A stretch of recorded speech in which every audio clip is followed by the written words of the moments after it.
Hi guys, welcome to Tech Today. Well, we brought you out in the rugged outdoors and I don't usually wear two wearables unless I am reviewing them for you on the show.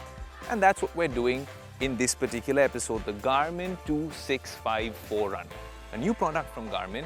And yes, it looks like a runner's watch, but I just wanted to see whether this can replace my existing wearable, which is usually an Apple Watch, and what are the benefits of using a Garmin watch. And I also want to figure out whether some of that data is helpful for maybe amateur athletes like me who aren't into marathon running, but who also play sports like football, go out swimming. So we need metrics from there.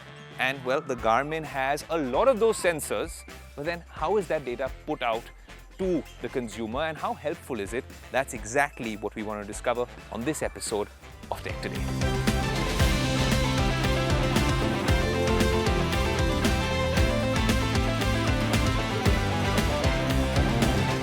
Well done. See, now that's the beauty of playing the sport of football, but one thing that really doesn't work with the Garmin 265 is it doesn't come with a football mode. Now what that means is you've got to put it in cardio or in indoor running or something like that. We've tried playing football often with that particular mode on the Garmin and the football mode on in the Apple Watch Ultra, and it doesn't always work out the same. That is one thing, as a football fan and someone who plays a lot of sports, I wasn't too happy with the Garmin. They need to come up with a football mode which gets that sort of movement, because if you're a marathon runner or an athlete, then you can run in one direction in one particular pace, one particular speed. But when you are using the Apple Watch, it's non-steady movement in football.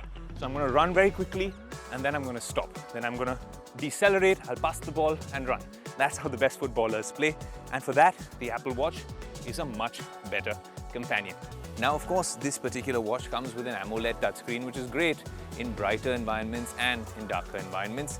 But yes, in terms of the display and the user interface, it's not as intuitive as other watches. But once you get used to it, the data that it gives on the Garmin app is unparalleled. Now, another really good feature with Garmin smartwatches happens to be battery life. Yes, this comes with an AMOLED screen, but even if you compare it to an Apple Watch Ultra, which gives you nearly 36 hours of battery life, and this is the expensive Apple Watch, a standard Apple Watch would give you less than 18 hours and then strap it back on to a charging port. The Garmin watch, this particular one, gives you nearly 18 hours with GPS mode on for running. So that's amazing, and can give you nearly half a month, 13 to 15 days in standard mode. Now, that's your normal watch mode. Just think about it. Half a month, max to max a couple of days.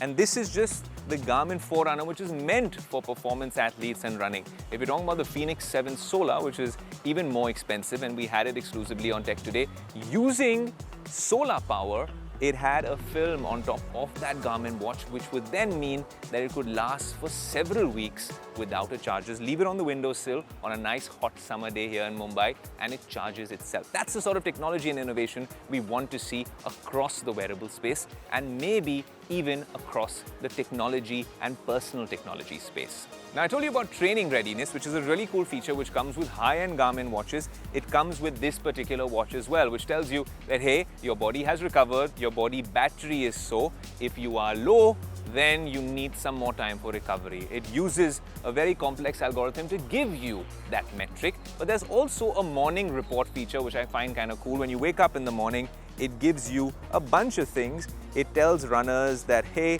what was your previous night's sleep quality? What is the body battery index? HRV status for heart health, recovery time, and of course, it also gives you workout suggestions for this particular training days. And that's why the Garmin is perhaps not a watch just purely for tech enthusiasts, but it is a watch for people who are very serious about their training, running. In fact, we've used the Garmin watch even for our yoga workouts along with the Apple Watch, and they have given nearly 99.9% similar results. So when you're talking about accuracy, if you thought the Apple Watch was the gold standard, not just for running, but for other workouts as well, well, the Garmin watch gives you precisely the same values. Even for heart rate measurement, it gives you almost the same values in terms of BPM. Yes, the Apple Watch has an ECG feature because the Apple Watch is not only directed towards fitness and training. It's also more of a lifestyle gadget and of course a health-centric gadget as well. So there's a lot of things in terms of health metrics that the Apple Watch can do within the Apple ecosystem especially.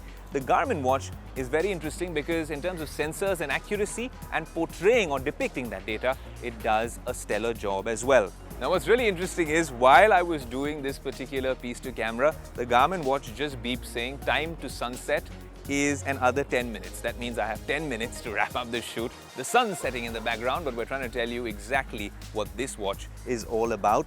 It has all sorts of really cool features as well, especially, like I said, if you're onto training and running on a regular basis, even swimming. The Apple Watch does a stellar job. The Apple Watch Ultra is not just for swimming, it's actually for divers, PADI certified divers. This is a certified dive computer, and we've shown you the Apple Watch underwater. The Garmin watch does a great job for swimming at least, and that we have tested as well. Let me tell you a few more features with the Garmin watch. Yes, it comes with an AMOLED screen. Yes, it comes with wrist-based running power or running dynamics. It also comes with multi-band GNSS, advanced training metrics, recovery insights, 30 plus advanced sports modes, some of them which we've showed you already. If I just tap this button right here, you will get all of these modes like run, track run, treadmill, yoga, HIIT, Pilates. Now just going on with that features list, of course it comes with advanced health monitoring and with music storage of up to 500 songs, smart notifications, and you can also customize the Connect. And given our lifestyles in the media and how we're running from pillar to post to put all this content together and pull off some of the biggest events of the year like the Tech Today Congress, it also tells you how stressed you are. Even if you're in resting state, this often gave me a notification when I was stressing out a little too much, like we all do, we're all human. Final verdict on the Garmin Forerunner 265 at a price of over 50,000 rupees. It's more expensive than the standard Apple Watch, but of course it's cheaper than the Apple Watch Ultra. It gives you a battery life just in watch mode of nearly half a month, and that is praiseworthy about a wearable which costs 50,000 rupees. Now, is this a watch that can replace your standard wearable or an Apple Watch or a Samsung Galaxy Watch? My short answer, unfortunately, is no.